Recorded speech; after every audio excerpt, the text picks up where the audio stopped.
ओम नमो नारायणाय। प्रस्तुत प्रसंग ब्रह्म वैवर्त पुराण से लिया गया है। यहां पर भी अब मैं एकादशी महात्म्य के बारे में ही चर्चा कर रहे हैं कि एकादशी को कि अन्न क्यों नहीं खाना चाहिए। और यहाँ पे नारद जी ने पूछा कि हे भगवान, हे प्रभु, ग्रस्त ब्राह्मणों को, यतियों को, वैष्णवों, विधवा स्त्रियों और ब्रह्मचारियों के लिए क्या भक्ष्य है और क्या अभक्ष्य है, वो क्या कर्तव्य है और क्या अकर्तव्य है, उसकी जानकारी हमें दीजिए। तो यहाँ पे महादेव जी कहते हैं, मुने, कोई तपस्वी ब्राह्मण चिरकाल तक मौन रह करके बिना आहार के ही रहता है, कोई वायु पीकर रह जाता है, कोई फलाहारी होता है, कोई ग्रस्त ब्राह्मण अपनी स्त्री के साथ रह करके यथोचित समय पर अन्न ग्रहण करता है। तो ब्राह्मण जिनकी जैसी इच्छा होती है वे उसी के अनुसार आहार करते हैं, क्योंकि रुचियों का स्वरूप भिन्न भिन्न प्रकार का होता है और ग्रस्त ब्राह्मणों के लिए भविष्यान्न भोजन सदा उत्तम माना गया है। भगवान नारायण का उच्छिष्ट प्रसाद ही उनके लिए अभिष्ट भोजन है। कहते कि भगवान को भोग लगाने के बाद ही प्रसाद के तौर पे वो भोजन करना चाहिए। जो भगवान विष्णु को अर्पित नहीं किया गया है वह अन्न विष्टा और जलमूत्र के समान है। तो भगवान को भोग लगाने के बाद ही आप भोजन ग्रहण करना चाहिए अपने को।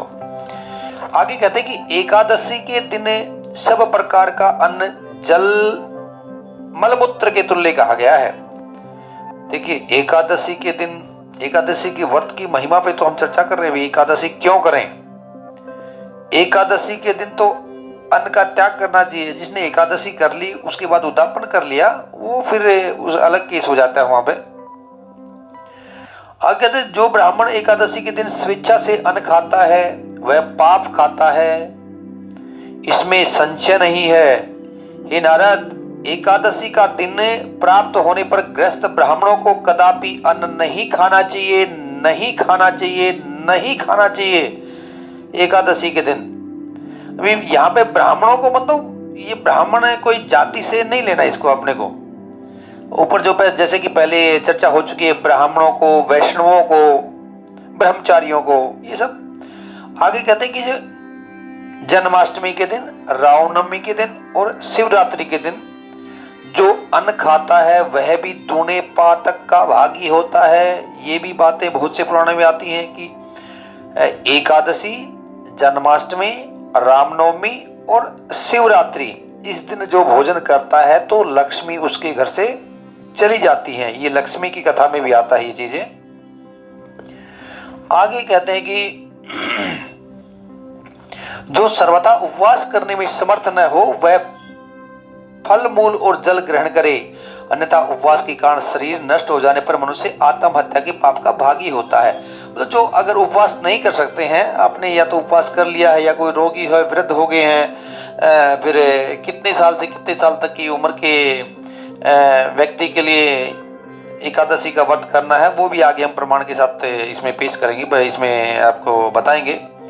आगे जो व्रत के दिन एक बार हविष्यान्न खाता है अथवा भगवान विष्णु के नैवेद्य मात्र का भक्षण करता है, उसे अन्न खाने का पाप नहीं लगता, वह उपवास का पूरा फल प्राप्त कर लेता है। भगवान को भोग लगा करके, भगवान के भोग लगाया हुआ प्रसाद अपना ग्रहण करें। आगे कहते हैं कि नारद, जो वैष्णव पुरुष नित्य भगवान श्री कृष्ण के नैवेद्य प्रसाद का भोजन करता है वह जीवन मुक्त और प्रतिदिन 100 उपवास व्रतों का फल पा लेता है। यानी भगवान को भोग लगाना बहुत ही जरूरी है और उसी के हिसाब से वही चर्चा यहाँ पे कर रहे हैं। उसके बाद कहते हैं कि तांबे के पात्र में दूध नहीं पीना चाहिए, झूठे बर्तन में या अन्न में घी लेकर के खाना और नमक के साथ दूध पीना भी गोमांस भक्षण के समान माना गया है।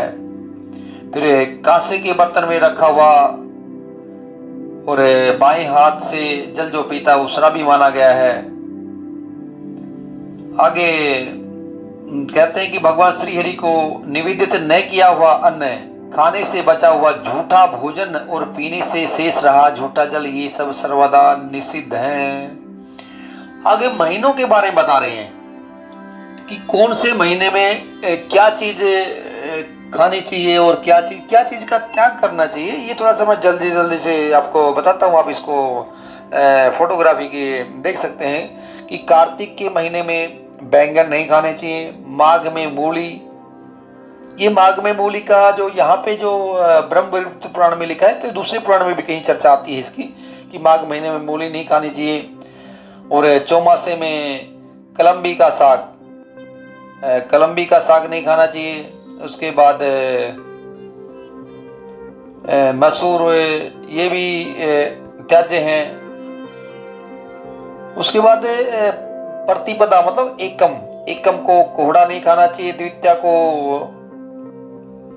कटेहरी नहीं खाना चाहिए। तृतीया को परवल।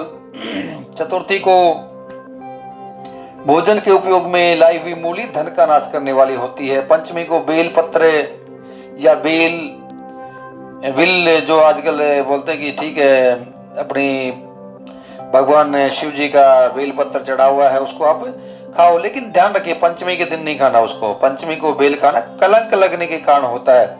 षष्ठी को नीम की पत्ती जो दातुन वगैरह नहीं करनी चाहिए। सप्तमी को ताड़ का फल है वो रोगों को बढ़ाएगा। अष्टमी को नारियल का फल खाया जाए तो उससे बुद्धि का नाश होता है अष्टमी को। और नवमी को लौकी और दसवीं को कलम्बी का साग सर्वथा त्याज्य है।